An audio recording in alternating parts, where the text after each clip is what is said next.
Fala pessoal, sou o Leandro com você, seu nerd professor ou seu professor nerd, você decide. Em 2019, o mundo foi tomado de assalto pela perturbadora e visceral visão de Todd Phillips sobre o Coringa. A sequência Coringa Delírio 2 chegou aos cinemas prometendo mais mergulhos na psique doentia do personagem. Mas será que entregou tudo o que prometia? A sequência busca expandir o universo do Coringa, mas ao fazê-lo, perde parte da intensidade e da profundidade psicológica do primeiro filme. A decisão de transformar a narrativa em um musical é, sem dúvida, audaciosa e ambiciosa. No entanto, a execução dessa ideia acaba por ofuscar a profundidade psicológica que caracterizou o primeiro filme. Mas apesar disso, o filme traz uma virada espetacular em um momento onde tudo já parecia resolvido, que pode ter repercussões inesperadas. Então, bora para minha análise de Coringa Delírio 2. Vem comigo!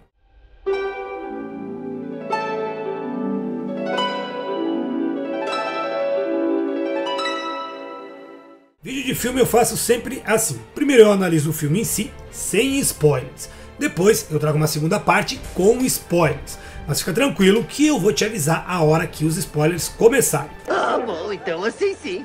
E se você não quer ficar ouvindo eu falar sobre a qualidade técnica do filme, nem nada disso, você pode pular direto para a parte com spoilers nesse minuto que está aparecendo agora aqui na tela. Sinceramente, galera, eu tava muito hypado para assistir ao filme.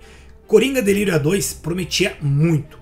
Quando ficamos sabendo que a Lady Gaga estaria no filme como Harley Quinzel e o filme se tornaria um musical, na hora eu pensei, bem, ou vai dar muito certo ou muito errado. Eu propriamente gosto bastante de musicais. Moulin Rouge, Wonka, Os Miseráveis, O Rei do Show, tem vários outros por aí que são ótimos filmes. Então a minha preocupação estava longe de se ser um musical ia ser bom ou não. A minha preocupação sempre foi como que eles iriam aprofundar a história do personagem. Para você entender a minha posição, o Coringa ele é um vilão mais icônico dos quadrinhos. Tem uma história da DC onde o Neron, que é um dos demônios mais poderosos desse universo, ele dá poderes especiais a diversos supervilões. Ele escolhe os mais porrada para serem uma espécie de embaixadores. Então tem lá o Lex Luthor, o Dr. Polaris, o Arraia Negra, a Circe, uma galera. E claro que entre eles tá o Coringa.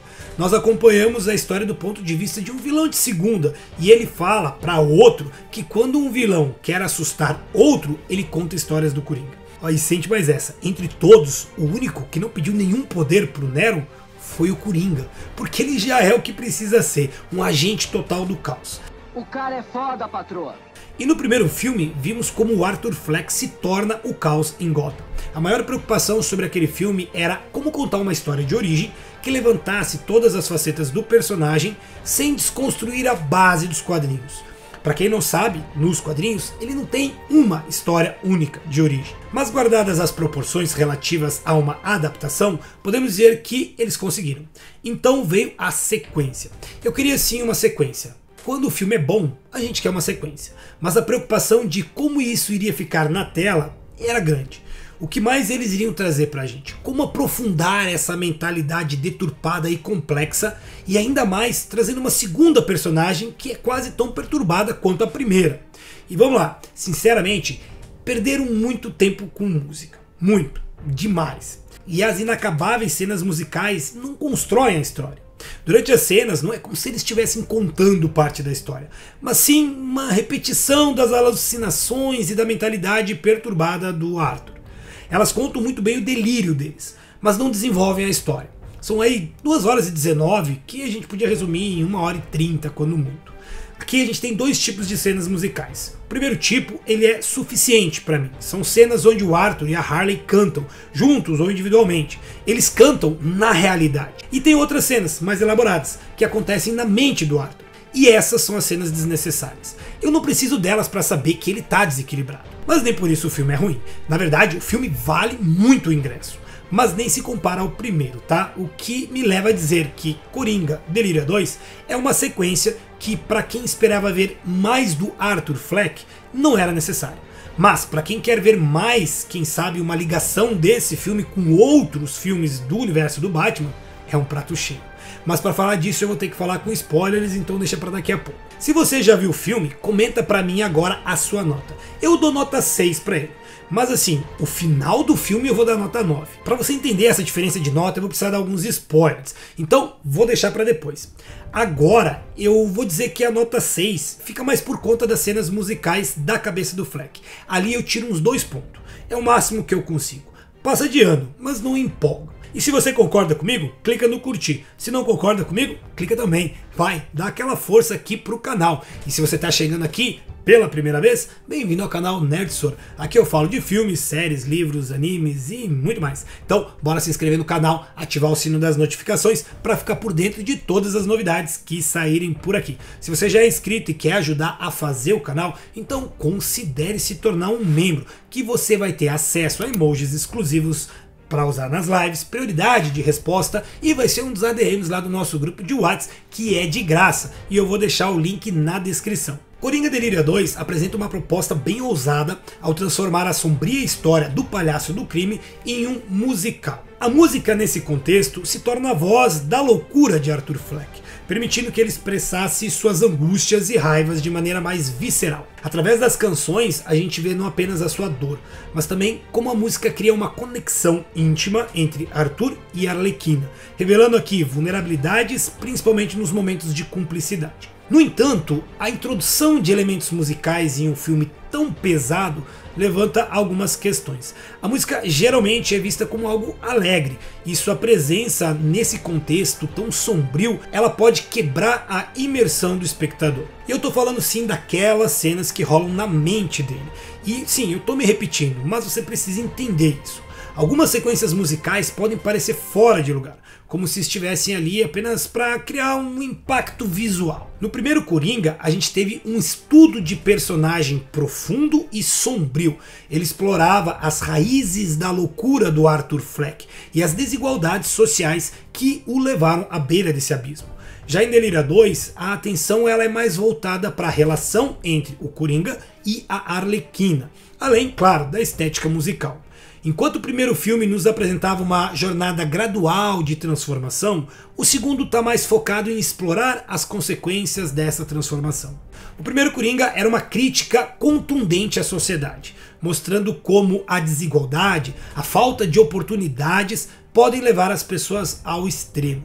Em contraste, Delírio 2 parece mais interessado em explorar a psicologia do Coringa do que em fazer um comentário social significativo. A relação entre Arthur e Harleen se torna o centro das atenções aqui. A química entre o Joaquin Phoenix e a Lady Gaga é inegável, mas a história em si pode parecer um pouco superficial. A relação do casal ela é abordada de forma bem rasa. A gente vê essa relação mudando durante o filme, mas faltou um pouco mais de construção de personagem para a Arlequina. Pode até ser uma questão de escolha, deixar ela mais nublada, mas tudo fica pouco explicado em relação a ela. A gente entende o que ela quer, mas falta motivação. Apesar da intensidade da história de amor, ela não possui a mesma profundidade que a jornada solitária do Arthur lá no primeiro filme. E eu poderia tomar um monte de tempo de vocês aqui me repetindo, falando sobre a qualidade técnica, sobre a qualidade da construção, o cenário que está maravilhoso. Fotografia, som, a maquiagem, figurino, gente, tá tudo muito bem feito. Mas vamos para a parte divertida? Vamos deixar a coisa mais interessante? Então galera, a partir de agora vou começar com os spoilers e com uma teoria que acho que você vai achar bem interessante. Todo mundo já ouviu que Coringa se passa num universo à parte de qualquer outra obra relacionada ao Batman, certo? Ok. Mas é inegável que a estética do filme lembra muito o que a gente viu em The Batman. E a cena final nos coloca praticamente dentro desse universo. Mas vamos por partes aqui, tá? Para entender isso, tem que entender o contexto. Então, se liga nesse cara.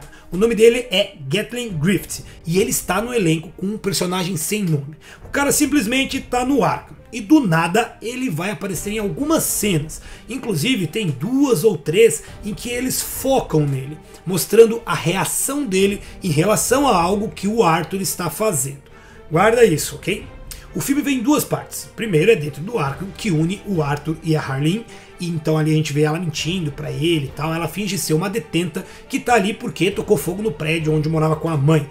Mas na verdade Tem nada disso. Ela tá ali voluntariamente e ela vai embora antes do julgamento do Arthur começar, exatamente para poder acompanhar o julgamento ao vivo. Ela é filha de um médico rico e também ela é psiquiatra. Mas a moça é bem desequilibrada.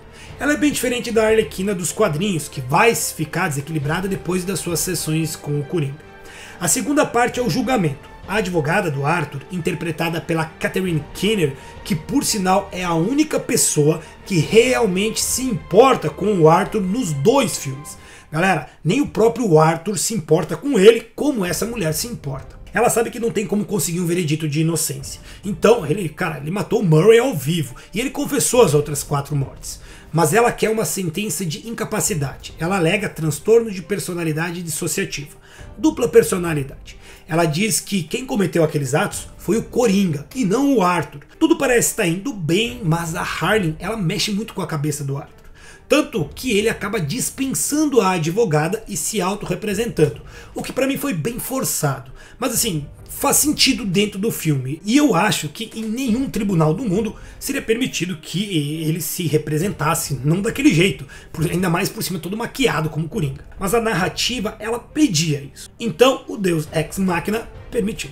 E vemos o testemunho do Gary Poodle, a única testemunha do 4º assassinato cometido pelo Arthur. E pra quem não sabe, quem dubla o personagem é o Gigante Léo, que é um humorista, mas ele entrega muita emoção aqui.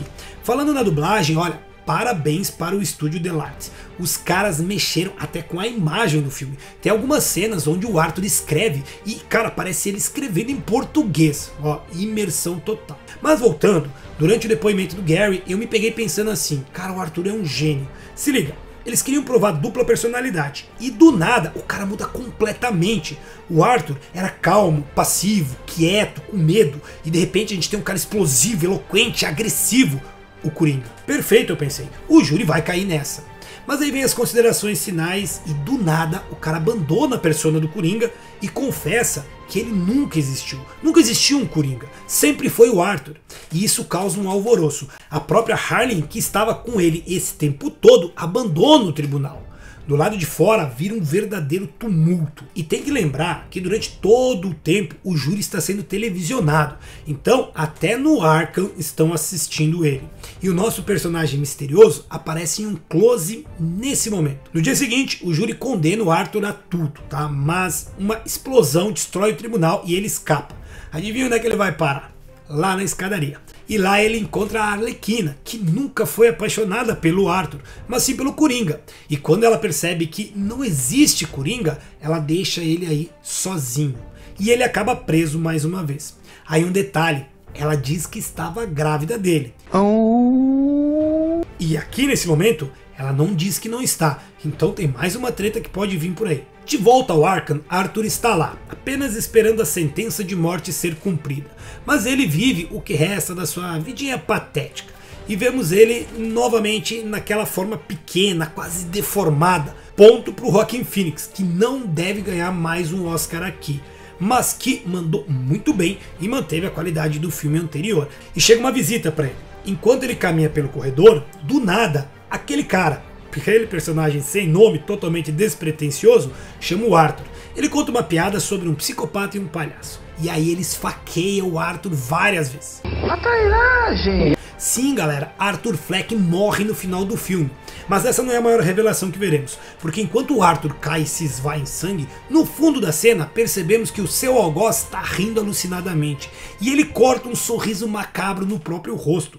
Sim, galera, Coringa Delírio 2 pode ser o fim para Arthur Fleck, mas não para o Coringa, porque um novo Coringa surge aqui, muito mais perigoso, muito mais psicótico, muito mais Coringa que o seu antecessor. E aqui poderíamos dizer que ele pode ser o Coringa do Heath Ledger. Cara, ele tem essas cicatrizes. Mas ele também pode ser o Coringa do Barry Keoghan. Ele também tem essas cicatrizes. Claro que pode simplesmente não ter relação nenhuma com nenhum desses dois filmes. E não tem problema se não tiver, porque não precisa ser um filme relacionado. Inclusive o Harvey Dent aqui tem o seu rosto deformado na explosão que soltou o Arthur. Sim, ele era o promotor que estava acusando o Arthur. Porém, se o estúdio quiser, agora eles podem sim colocar Arthur Fleck no universo de The Batman. E eu acho que eles vão. Seria uma forma ideal de explicar o Coringa, que deve aparecer em The Batman 2, gastando apenas alguns segundos. Olha só, é só alguém citar o o Arthur Fleck e pronto. Quem sabe alguém fala o nome dele e o novo Coringa mata o cara e fala que na verdade o Arthur nunca foi o Coringa, ele era só um covarde. Pronto, tudo explicado e segue o filme. Ia ser muito foda. Porque teríamos a história do Batman também explicada. A gente viu no primeiro Coringa a morte do Thomas e da Martha Wayne, e como o Thomas era corrupto e tal. E em The Batman, o Charada acusa os Waynes mais de uma vez de serem corruptos. Então faz muito sentido. Sem falar que muitos fãs tentam bolar formas de colocar os dois filmes no mesmo universo desde que eles foram lançados. E assim seria possível. Bruce Wayne deve ter o que nesse filme? Entre 12 e 14 anos. E o assassino do Fleck é bem jovem, tá? Ele fica entre 18 e 20 anos. O que poderia colocar os dois frente a frente em filmes futuros. E aí, o que vocês acham da minha teoria? Falei bobagem ou faz sentido? Comenta aí pra mim. No final das contas, Coringa, Delírio 2 é um filme que certamente marcará a história do cinema. Essa obra audaciosa desafia as convenções e nos convida a refletir sobre a complexa relação entre arte e loucura. Se você gostou ou não, uma coisa é certa, esse filme não vai deixar ninguém diferente.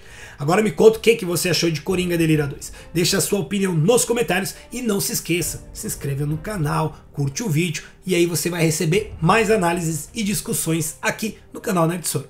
Forte abraço e se cuide.